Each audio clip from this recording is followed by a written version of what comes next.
Good afternoon, everyone, and welcome to this afternoon's Tech Masterclass with FMod's Aaron Edwards and Supergiant Games' Darren Korb, where they will be taking us through some of the music, voiceover, and sound effects in Hades. Because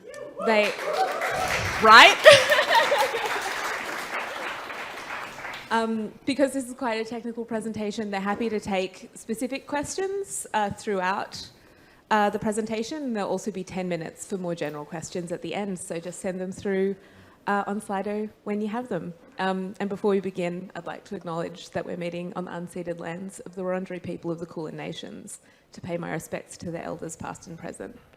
I'd also like to extend that respect to anyone with a connection to the world's oldest continuing culture who is in the room with us today or joining us via live stream, to acknowledge that sovereignty was never ceded.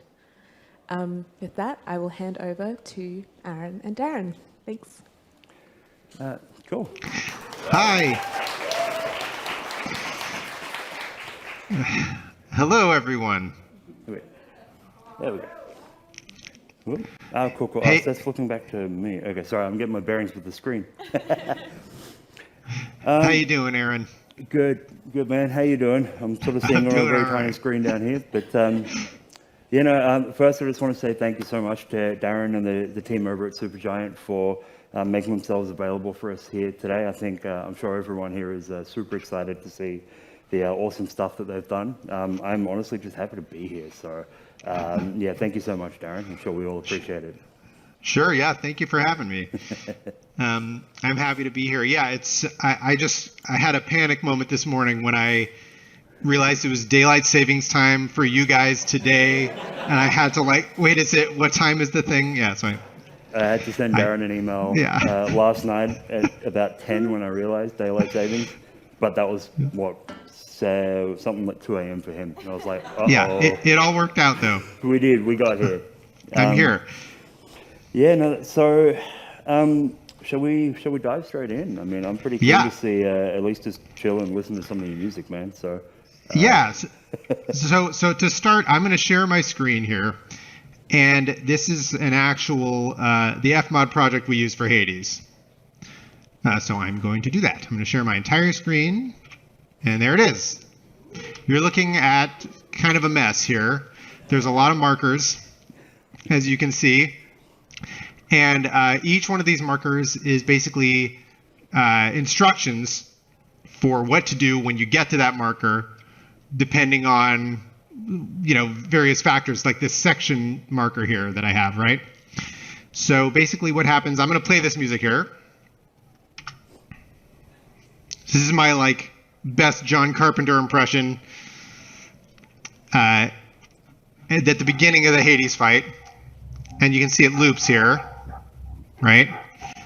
And then when I change this to 0, it's going to advance. See? Okay, so now it's here in this main section of the piece. And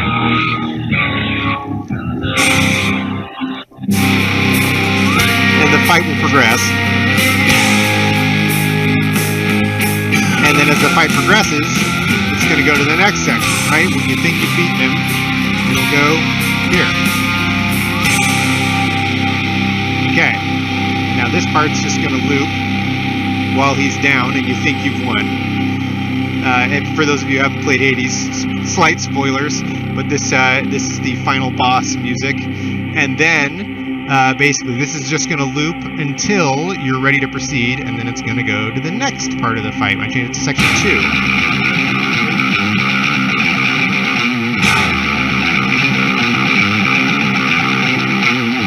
Okay. And then when you beat him, it'll proceed to section 3, right?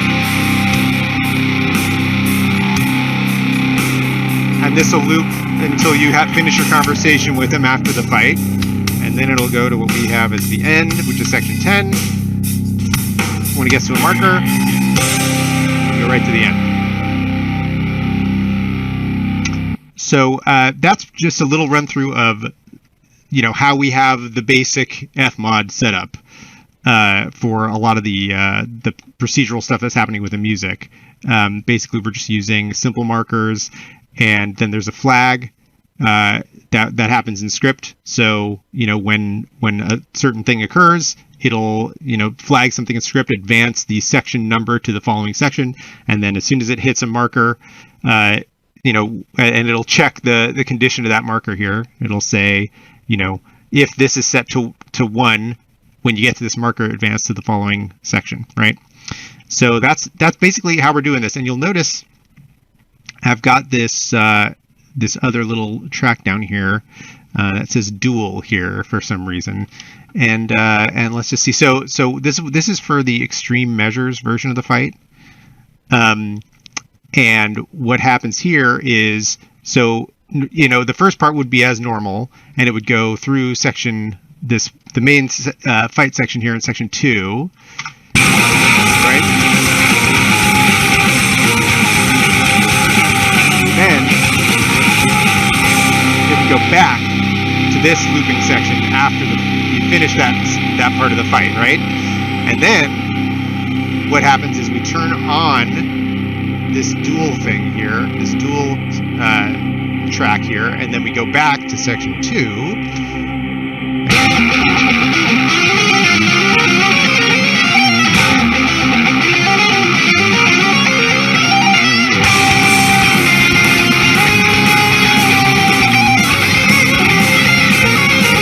And then same deal.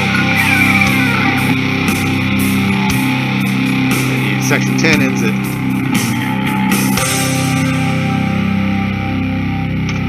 So that's just like a basic walkthrough of the setup of this particular fight. I'm not sure, I may have lost the audio from the room, guys, potentially. I hope you guys. Just letting you kind of chill. I think everyone's more than happy just to listen to you talk, man. So, honestly, like I said, I'm just happy to be here. Perfect. Okay, I'm happy to keep going. I thought I might jump in and kind of explain a little bit of the FMOD interface for anybody that's not familiar. I know we've got a pretty varied audience here. So what we're looking at here is the event view. It's actually a sheet. I'm not going to get too deep into the use cases, but basically you can see it pretty much looks like a door. It, for most cases, runs like a door. You can see that you've got the main tracks there, which is what's hosting the audio. I think we can all at least visualize that part of it. I think what a lot of people might get intimidated by are the slab of green lines that's everywhere and the green blobs up the top. So just to clarify, what those are called transition regions. And that basically means it's like a repeat section in a piece of music, sort of, right?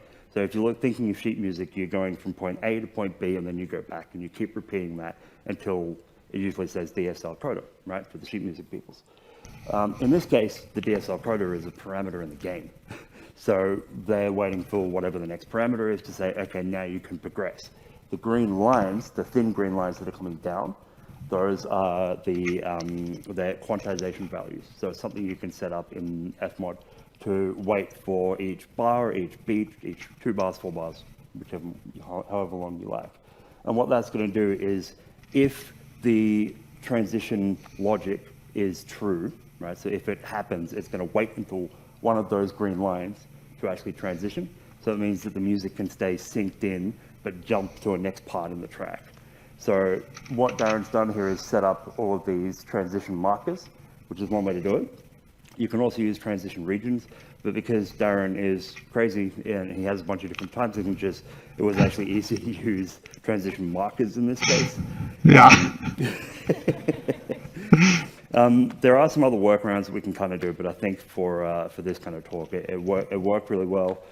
You can use just markers instead of transition markers, but like I said, that's kind of a bit more of a deep dive than we might be able to do here. But essentially, when you're looking at FMOD, the easiest way to decode what you're looking at is the black box that's right at the top underneath the play bar there. Yep, that's the logic tracks. So that's anything that's going to be manipulating where the playback position is. So maybe you'll be jumping forward to a section or jumping back to another section, or triggering different tracks. And then any of the green lines tend to dictate transition regions or transition markers, so jumping the playback position. And then any of the white marker, the white sort of markers that you can see are actual markers, so they're usually used to dictate, point A, point B, chorus, verse, whatever, and then you can call those from code as well. And then I think we've got some blue regions in there somewhere as well, which are, those are the tempo markers. Time signature, tempo, yeah. Sorry, my screen's a little bit small here, so I was just getting my bearings again. But yes, so those are the time signature changes or tempo markers. So just for the future stuff when you're looking at things, that's kind of the way that the logic works. Anytime you see a bunch of different markers stacked together, the way FMOD works is it's top down. So it takes the first logic marker, so like in the case here you can see the 2, it'll take the first marker and then it'll check whether or not that's true, and then switch to the second marker, and then if that's true or not, right? So it's top down. That should hopefully help get your bearings a little bit with some of the projects, because they can be a bit scary looking. Yeah, I've got a lot of stuff stacked up here. Yeah. If you want to look at something even more terrifying, I can show you that. This Always. is another piece. This one I'm making more use of the multi-channel audio feature here. As you can see, I've got 3 tracks and not just 2. And so this is one of the pieces you'd hear fighting through the biomes of the game, advancing through this one. In this case, it would be the first biome, Tartarus. And so, as you're fighting your way through Tartarus, we've got 3 main sections of each of these types of pieces, right? So this one will have a quiet looping intro section, which I will play for you now. It's kind of chill. It's got 3 stems. It's got what I'm calling a guitar stem here, a bass stem, and a drums stem. And I'll turn them off. I'll solo them so you can hear them. So this is just the drum stem in this case. This is what's on the bass stem, even though it's not, bass per se. It's bass. It has bass elements to it. And then this is what's on the guitar track here, which is just kind of a pad in this case, right? And then basically after the first chamber or something, chamber or 2, it'll advance to the following section when it hits the marker, right? So same deal here. So the way we've got this set up in Hades is we have a system where every time you enter a new chamber, it'll randomly play some arrangement of these tracks. So either it'll be all 3, just the bass and the drums, just the drums, or just guitar and drums, some sort of combination of that, and it'll re-roll that every room. And when you've killed the last enemy in the room, it'll turn off the drum stem, right? So you enter a new chamber, playing all this stuff, and then you kill the last enemy, and it goes like that. You might still keep doing that. Maybe it's just this kind of vibe, And then basically this section. Well, so let me explain these hundreds of shout markers here. We have shout markers. Basically, what we have is we have this sound effect that is like for lack of a better word, a shout, a bunch of dudes shouting, like a whoo, kind of like a military shout. And if you've killed an enemy during the measure that happens before this marker, when it gets to that marker, it can play a shout. I've learned in talking with Aaron that there were more streamlined, better ways of doing this. But before we get to that, let me move on to finish explaining this. So basically we have this section 2 here, right? And then I'm going to play some more of this, or section 1. And then when you get to the boss of the biome, or a mid-boss, like a mid-boss, for lack of a better word here, we've got, it'll change to section 2, which is the rock-in arrangement of the piece. And as you'll notice, it becomes 1 stereo track instead of 3 here. And part of the reason I ended up doing that pretty late in development actually was just to save on processing power, essentially, because the boss fights tend to be like CPU intensive, memory intensive, right? So instead of streaming 3 tracks of audio at once, we're just streaming 1, and we don't have any potential desyncing of tracks, getting stuff out of whack there. So, you're going about your business, you get to the boss chamber, and this happens.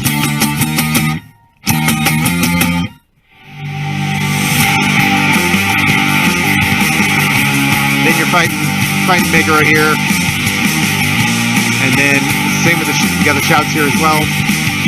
And then again, you take out the boss, and it goes to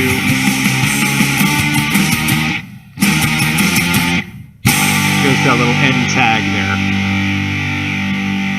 So, it's set up in some ways. It's pretty similar to how we did that final boss music, but it's just a little more complicated with some funkiness in the stem arrangement stuff, turning stems on and off, which we weren't doing quite as liberally in that last piece. Yeah, Aaron, you want to chime in here about those shout markers? Yeah, so this way definitely works. And look, I think one of the great strengths of FMod is its modularity, its ability to kind of mostly tackle anything you can throw at it. And this system obviously works super well. But it's a lot of manual setup, and I think that in this case there was a couple of easy ways we could have done things. I think the way we ended up going with was command instruments, wasn't it, Darren, in the end? Yeah, I think that's right, yeah. So command instruments, I guess, very quick tangent. Most of the instruments you're seeing here so far have been what we call single instruments, right? And they're just like an audio clip. You think of it like a clip of audio that can play from start to finish, with some other situations we won't go into right now. But it's a single audio file. The other really common one in FMod is a multi-instrument, which is multiple audio clips within a single instrument, and it'll randomly pick one each time. So most of the things in FMod are either logic track things, the stuff at the top, or instruments of some kind, or mixer stuff, but we'll get to that. So one of the things that a lot of people don't really think about very often is a command instrument. What a command instrument is a different type of instrument, but instead of playing audio, it actually sends a logical command, right? So in this case, I think I suggested that we could have a parameter that's saying, okay, on the next beat or bar, play one of these shout files, and then just have a command instrument saying, if the thing is true, then play this sound or something similar. So yeah, I think, and then by having that single instrument, we can just copy and paste that wherever we need to, or even have it. Did we set it up so we could have it on the whole track in the end, Darren? I can't quite remember the exact thing we did. Well, yeah, I think what we did is we made a command instrument here, right? Yep. Boom. Look at that. Command instrument. And then what? So I think we have your markers are basically setting the shout parameter in this case. I can't read either of those screens, I'm afraid. But what you can do is in the command instrument down the bottom here in the bottom left corner, you can see we've got the logic. It might be a little bit hard to read on the projector, but you can basically pick whether you want to start an event or stop an event or set a parameter. In this case, we wanted to set a parameter. So I'm pretty sure we said set parameter, and then the target is whichever parameter you want to set to. So in this case, the target would have been your shout parameter, I believe. So we make a new parameter, right? We add a parameter sheet here. Sure. Yep. So I've been through a lot of F1 projects in the last week and a half. My brain is out. Oh, look at that. Okay. Shout from earlier in the week. All right. So we got a shout parameter there. Cool. So now if we select the target to be that shout parameter, and then you want to set that value to 1. Yeah. Or like whatever. Yeah. So whenever the playback position is going to go over this command instrument, it sets it to 1. And then how did we? Oh, then we had the trigger parameter, the trigger behavior, I think, didn't we, on the command instrument? So if you click the command instrument and then the pop-out menu next to it. Yep. So you can see on the command instrument, we've got things called conditions, which is like whether or not this thing happens. And then I think, man, this is like a month ago we set this up. But I think we had didn't we set the shout volume here? Oh, the shout, if the shout volume is 1, then set something up. Yeah, I think that was it. Yeah. But anyway, look, it's basically command instruments let you pick certain points within the music track that you can control logic from, right? So in this case, the idea was that we would have, I think, a track that would trigger the shout volume, the other track, shout track, and then have that only play if the command instrument was true. Oh, you know what? I remember what we did. I need. Okay, check it out. We have the shout parameter set to 1 in script, and then we have a command instrument that plays the sound, and then another one that turns off the shout parameter. Yes. Right? Yep. So I know we used velocity in the end to reset it back to 0, so we didn't have to do that manually.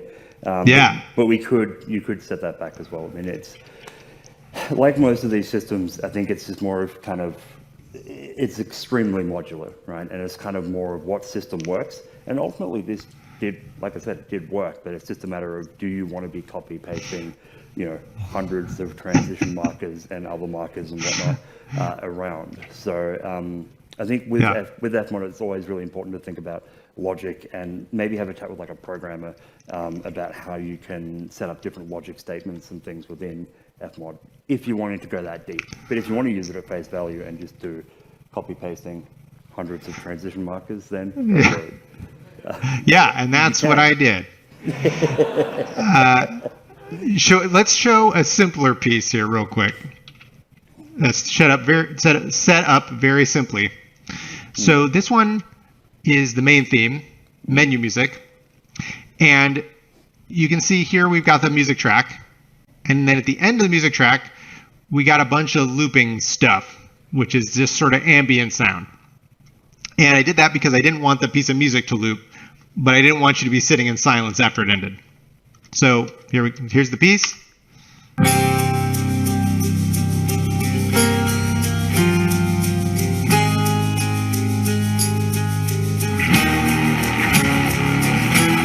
And then I'm going to skip ahead to the end here.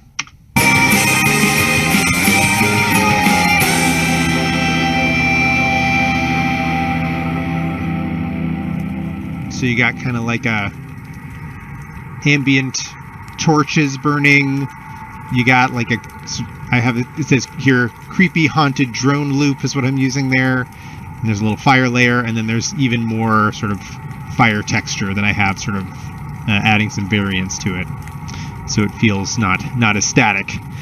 And when I showed this to Aaron, he informed me that there were other ways I could have accomplished that. This one I remember. We're good. So in this case, and again, like I said, it totally works, and luckily FMOD deals with a lot of the optimization in the background. So it's not a bad thing to do it this way. It's a lot of manual work that I was like, we could have made that a lot easier. I believe all of those audio files, the little crackles are the same audio file, right? And then you just kind of so you've just kind of like offset them and done all these things, right? Yeah, little crossfades and stuff. Yep. So there's lots of different, slight manipulations that gives it a little bit of a difference. But I said to Darren, have you looked into scatter instruments?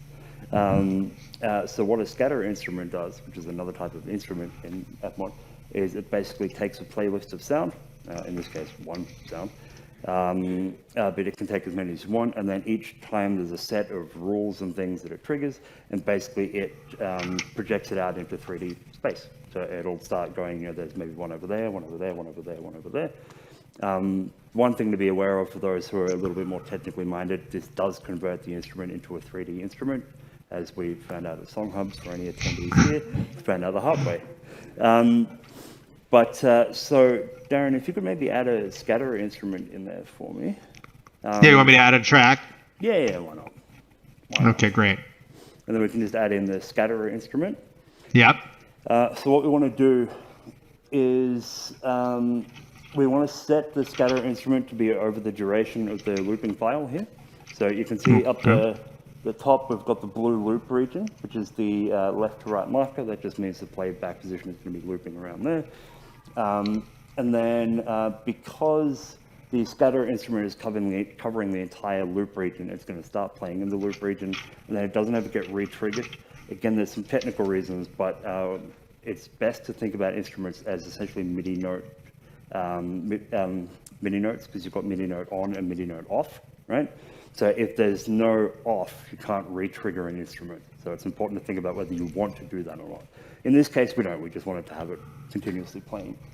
So now that Darren's got his audio file in the scatterer instrument, you can see there's a bunch of different settings down the bottom left. So again, the dock here is where all the components for the different properties are and whatnot. We'll kind of brush past this. There's a bunch of different things that you can do with the scatterer. In this case, we want to set the min and max distance down to 0 to 0, which is the bottom right slider. So what the min and max distance does, to keep it really brief, is it picks a number between the minimum number and the maximum number, and then it displaces that sound source by that amount. So it's essentially pushing things further away, pulling them back in. And then the min-max spawn rate, which is the slider on the left, is essentially going to pick a time between the left number and the right number, and then that's going to be the time that it waits before it plays another sound, right? So you've got delays as to how long something's going to wait until the next sound, and then you've got things like the distance, but because it's in 3D space, it's also going to be picking the panning direction as well. So it's not just distance, but it's also direction. Aaron, you can see this sound has a duration of about 3.5 seconds. Yes. So I want to make sure that I don't want them playing way too often. So I want it to be... Exactly. So that's a really good point, and something that a lot of people don't really think about when using the scatterer is they kind of just pull the sliders until something sounds good, and that works. But a good rule of thumb is how much do you want it to overlap, right? In this case, because the sound is 3.5 seconds, if we set it to anything less than that, it's going to start overlapping more, right? Especially if the numbers are 3.4 to 3.6, then they're going to overlap a lot. So using the length of the sound to determine the spawn rate can be really useful. So in this case, I think what we did, Darren, was we just literally set some ballpark values and then just played and tried to move it around. What we can also do, though, is just to give it a little bit more variation, because it's just a single audio file, it's just going to play the same thing. And although we do get the change in distance and whatnot, we can actually add a little bit of pitch randomization as well in the parameter values over here. You can actually just pull the dials straight in. So in the dials above the min-max distance, we've got some randomization presets we've set up. So if you want some more pitch randomization or volume randomization, you can just move those sliders around. And you can also restrict how many voices you've got and all those kind of things. So it's really useful. But Darren, you know what you're doing, so just pull some numbers and... Should we give it a play and see what it sounds like? Sure. Okay, here.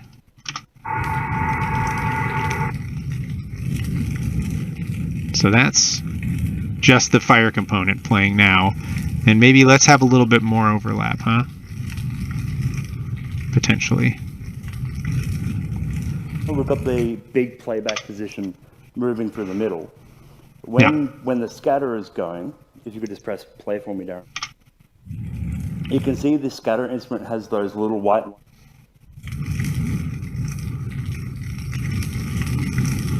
current audio files playback position. So basically it's saying, right, there's one playing, and then the more, if we increase that, you'll start seeing more and more lines go through. So it's just a good visual indicator. Yeah, sorry, Aaron, when I play it, I can't hear you talking. Okay. So if you told me to do something, I couldn't do it. No, I was just explaining things. Okay, got it. So it sounded pretty good. I mean, it's sounding a lot like this track is the point of comparison.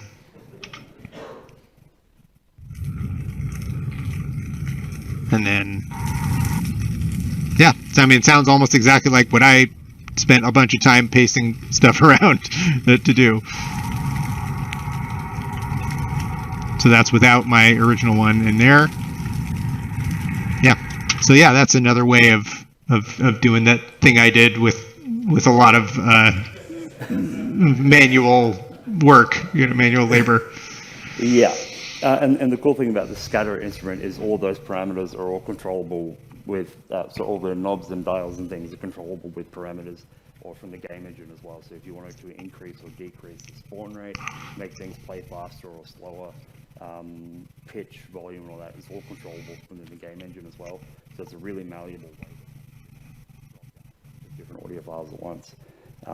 At the moment, where there are really common use cases like trees and environmental ambience, because you just kind of dump a bunch of sounds in playing at once. Awesome. So, should we move on to the next thing, Aaron? Yeah, I think so. Sweet. So, okay, there are a couple of choices here. We're about, what are we, like halfway through? A little over halfway through? I think so. Are we? So, all right. Yeah. We should probably skip the rest of the music stuff and move on to some other things. We can run a little late because it is lunch after this, so we won't be encroaching on any other talks. And the next thing in the music section is Orpheus, who I really hope you talk about. Yeah, look, okay, all right. Well, I guess we'll... If I get to hear Darren sing, we're doing it. So let's go to Orpheus, shall we? Okay, sure. Yeah, so let's see here. So I believe the version that you're playing in the game is this one, if I'm not mistaken. So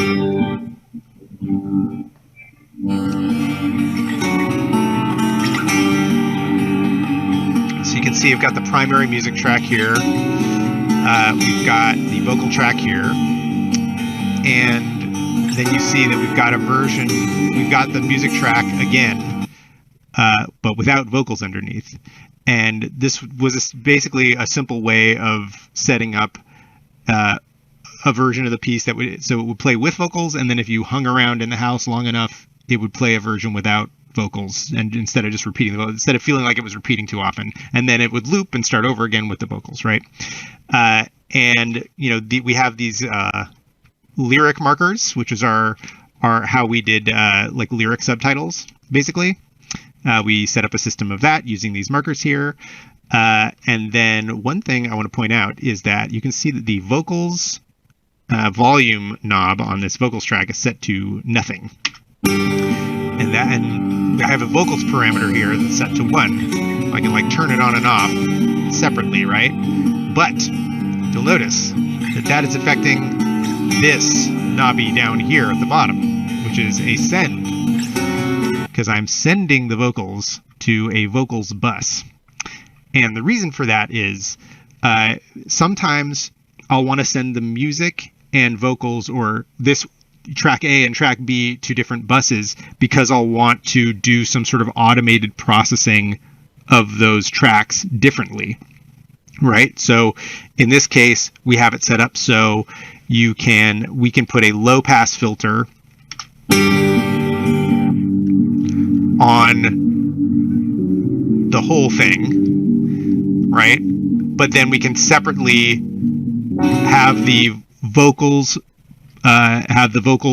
processed separately, or have the vocals only playing. Like basically what happens is when you enter the Zagreus's bedroom, it sounds like that. And then when you enter the next area, you just hear the vocals a little bit, even more muffled, and that's part of what we're using the separate processing for there.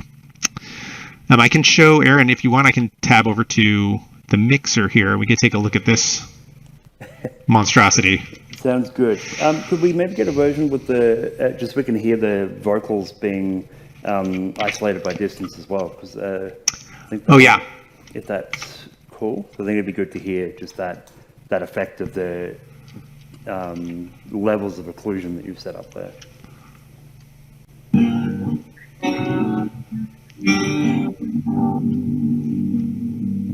So this is kind of what it sounds like when you're over in the next room, you know, coming from the house over on the left, and it's very muffled and basically just in your left ear. So that's kind of how we've got that set up. You see we got a spatializer here, which we don't always have on our music pieces, but we know this one is going to play from a point in the world, and we want it to sort of move around in the stereo space relative to where you are in the scene. If that makes sense. Yeah, so I guess just as a brief clarification there, events in Fmod are usually 2D or 3D based on a few different parameters. One of the main ones is a spatializer. That basically means that a sound is coming from a source and then emitting over a certain distance. And then if it doesn't have a spatializer, it's going to be played flat stereo or mono in both ears. Mostly music is stereo or 2D because we don't really want that to be positional. But in this case, because the music's actually coming from Morpheus in the game, Darren was overriding that sort of basic thing by adding a spatializer to the music. But it's just, I think, important to be aware that if you add a spatializer, it means it's coming from a certain point.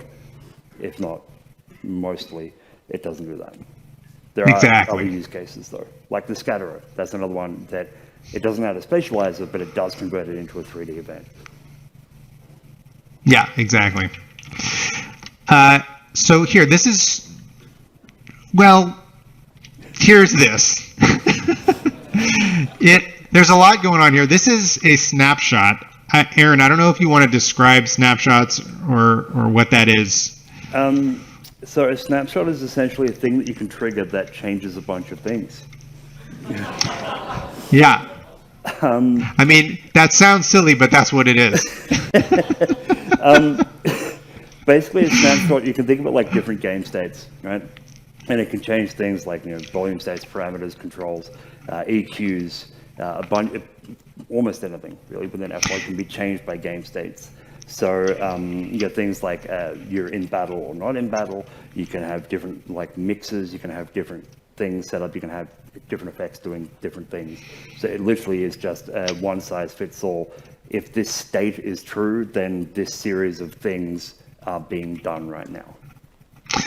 Yeah, and so the way that I tend to use the snapshots is I think of it like if I want to process or automate a bunch of stuff all at once, a whole category of thing, right? So I mostly use it for automating entire buses and applying effects to entire buses. So I've got this music bus here, for example, which has a couple of different low passes that I can automate separately.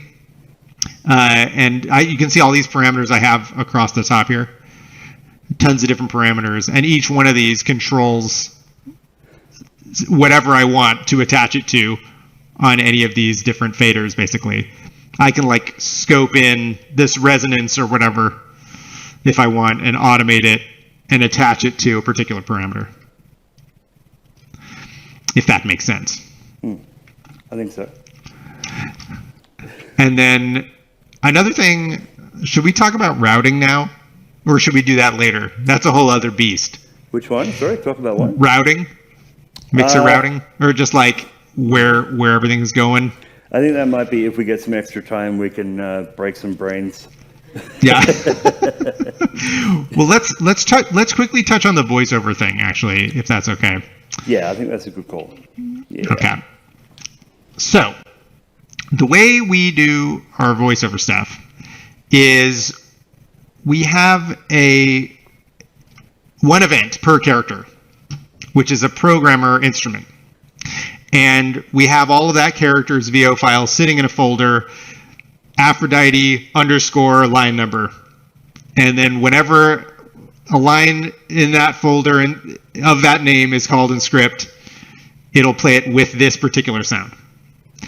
And that's how that works for all their different characters. And that allows me to adjust. You can see Aphrodite has a compressor on her, for example, which I don't have on every character. Some characters I'll pitch them up a little bit. I'll be able, you can see Aphrodite is pitched up 0.7 semitones here. So, which is, you saw it here first. So it just gives me more modular control over the different characters in the game, and I can adjust them sort of globally per character. Yeah. So I think the thing with programmer instruments, they can be a little bit hard to visualize for a few different reasons. But basically, a programmer instrument, another type of container for sounds. A programmer instrument is something that you can play and assign sounds to via code. It's something that, unless you're doing technical audio programming, you're probably not really going to do too much in terms of the triggering of the sounds.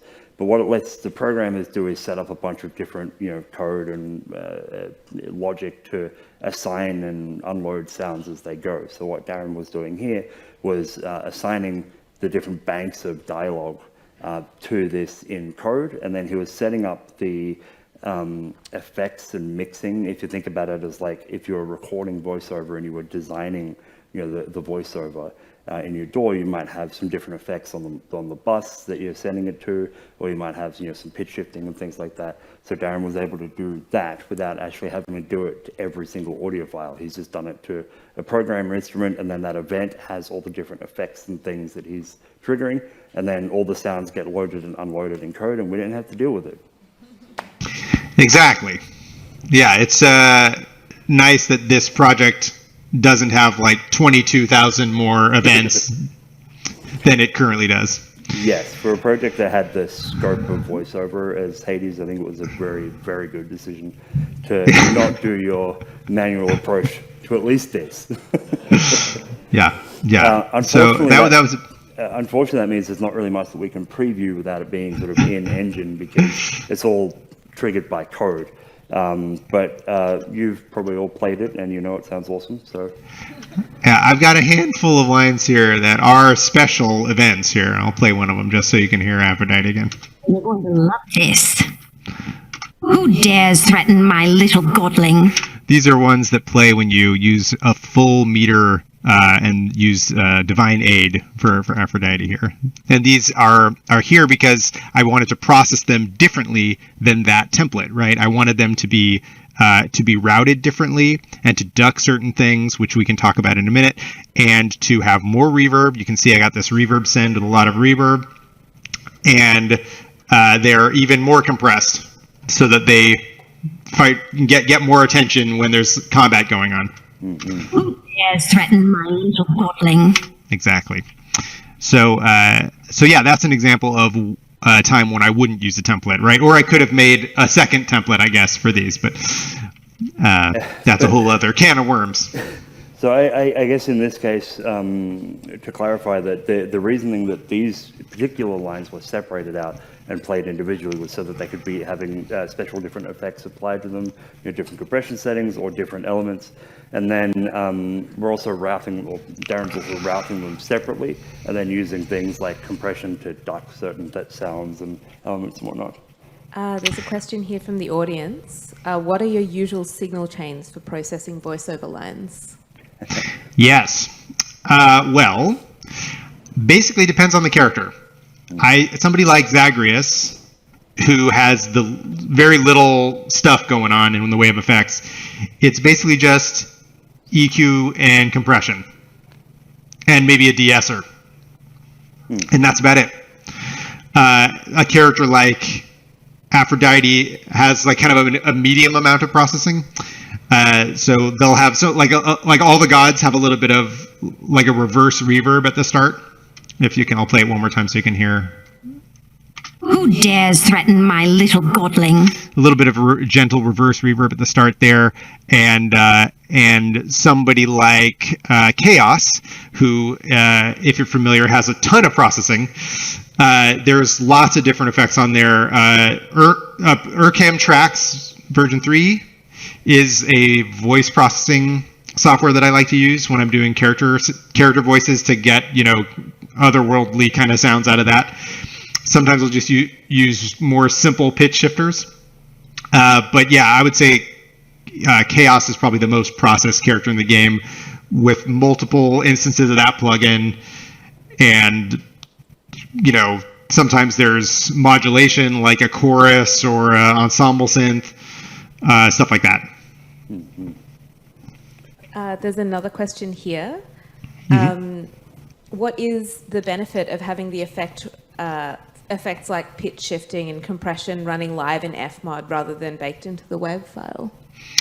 Yeah, I mean, I think it depends on the context.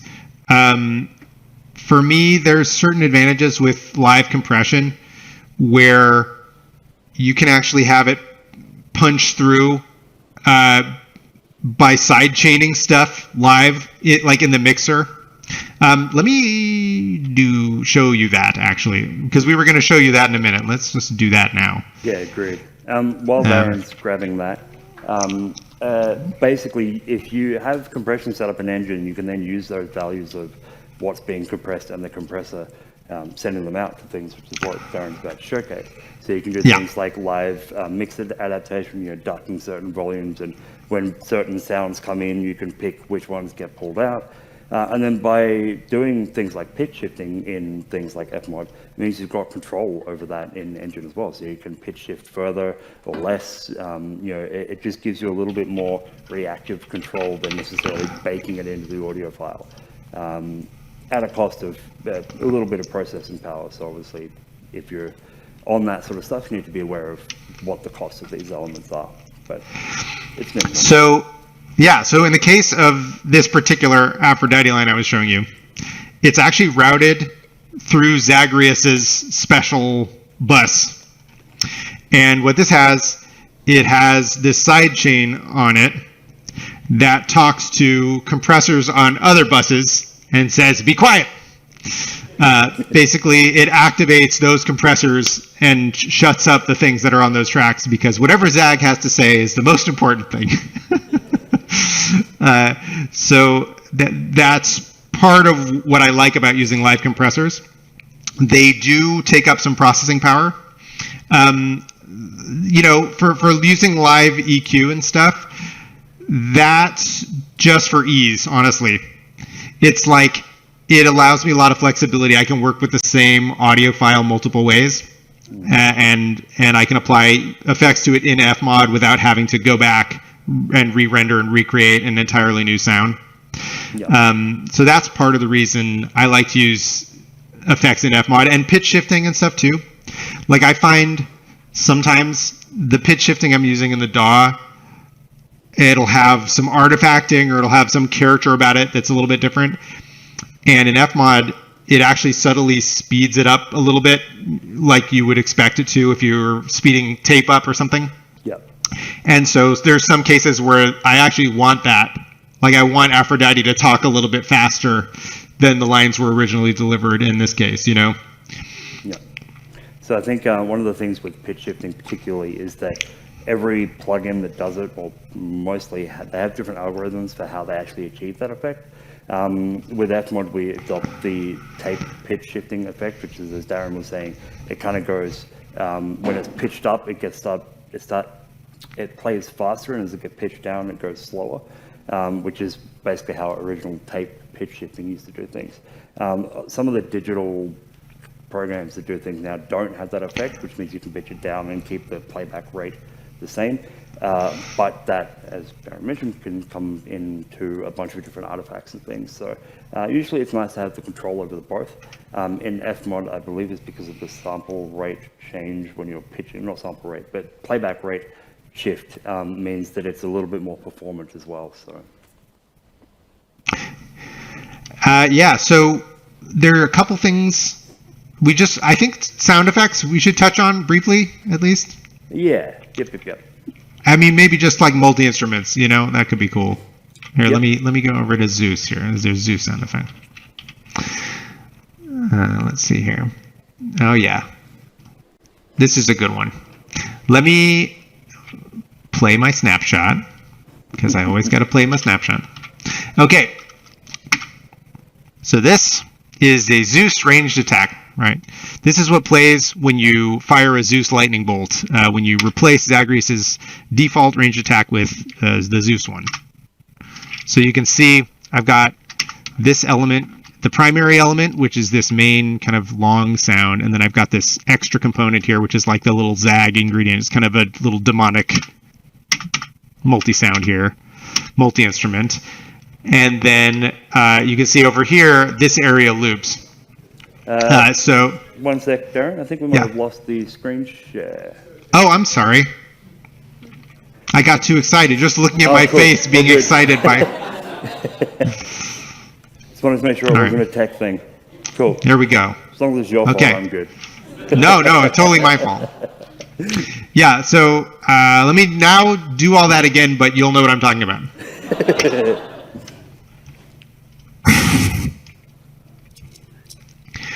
All right.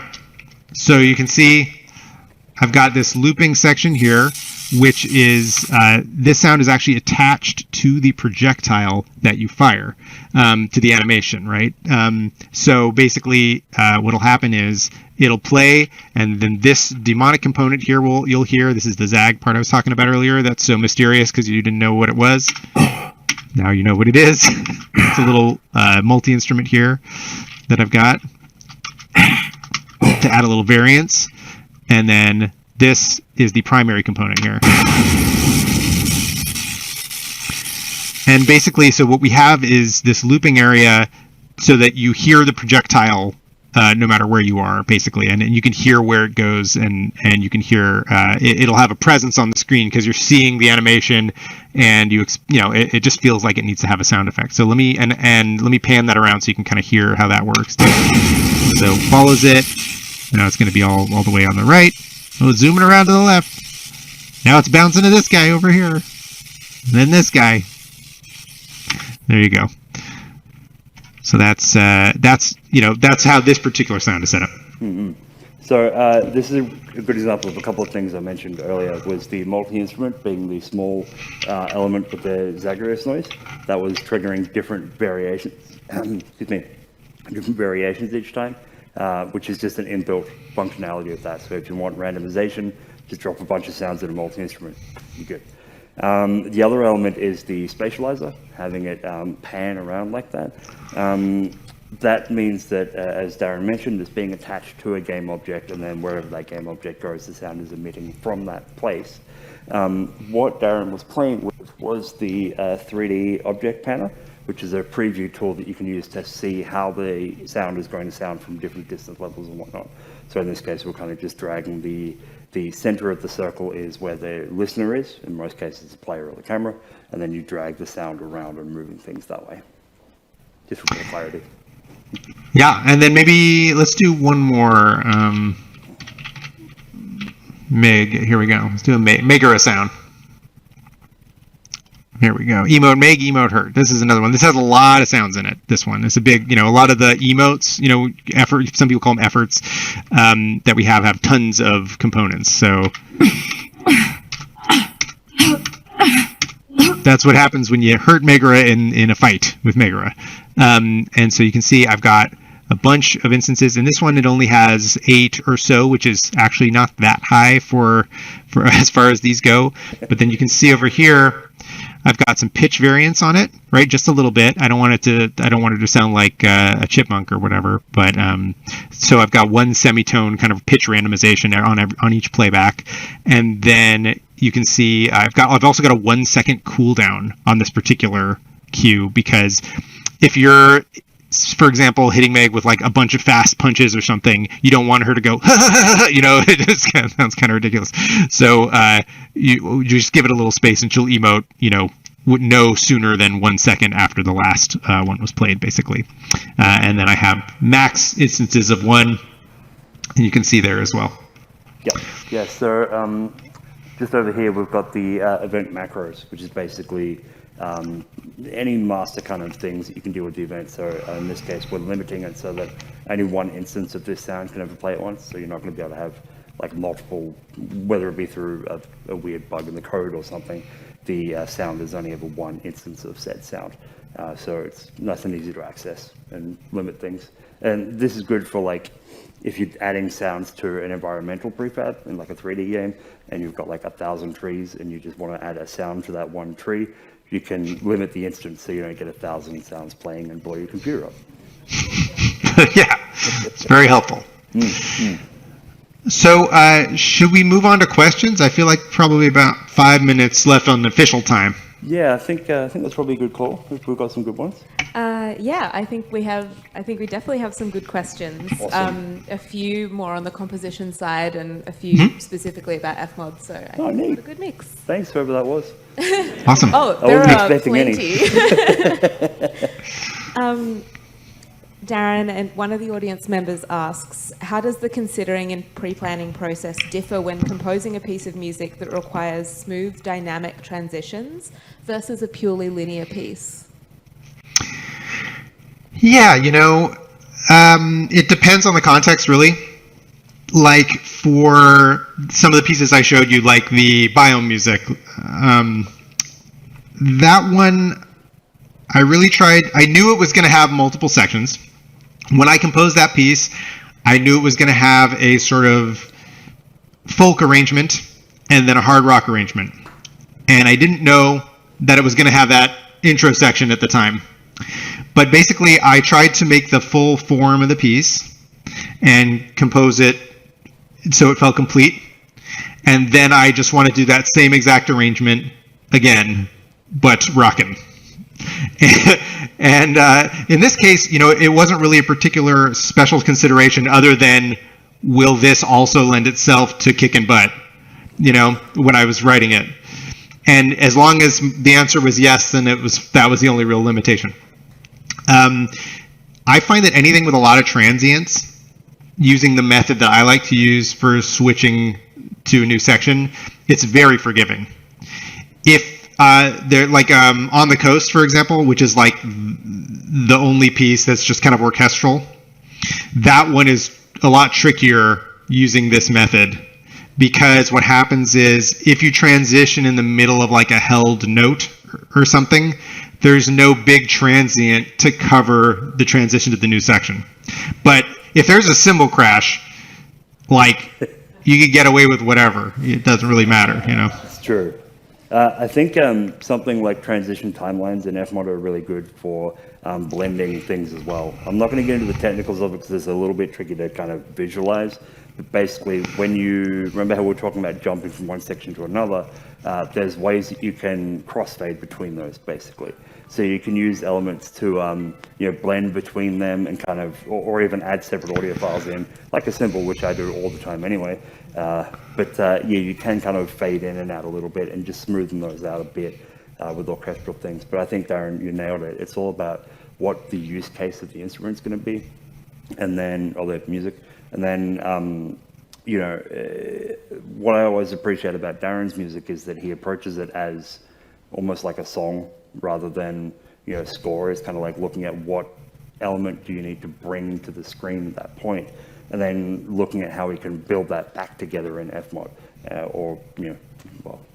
any of the integration systems. And it's really cool to see. I think you nailed it on that front. That actually leads pretty neatly into the next most popular question from the audience, which is about how long do you spend composing outside of FMOD versus using FMOD to implement audio? Yeah, I would say the percentage of time that I'm implementing, it's not very long. If it's a really complicated piece with tons of markers or something, it could be, like an hour or two, a couple hours. But in general, on Hades, I would allow myself like 2 weeks-ish per piece, basically, give or take. Some of them were more or less. But basically, it's about 2 weeks composing and recording and getting it all ready. And then about, like an hour or so implementing it in FMOD. I'll pay you later. There are actually quite a lot of questions about using FMOD here, but I think given we're running out of time, maybe the one I can ask is, for beginners, how easy is it to learn implementation in FMOD by yourself, and are there resources out there for beginners? Yeah, I'm so glad somebody asked. So I know one of the really common questions with FMOD is that, documentation, tutorials, and whatnot. You'll be very glad to know we are working on new tutorial videos at the moment. We're updating our documentation, and we're doing a lot of work on making sure that the onboarding experience for FMOD is a lot smoother. So a big part of my focus as product manager has actually been overhauling and redesigning the tutorials from scratch.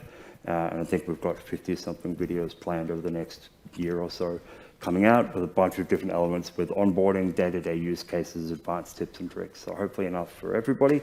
At the moment, there's still some really good resources on the FMOD website with, the Celeste project is always a really good one because it's a full project you can download and play around with. We've got the Unity integration tutorials that have recently been updated to the latest version of Unity as well.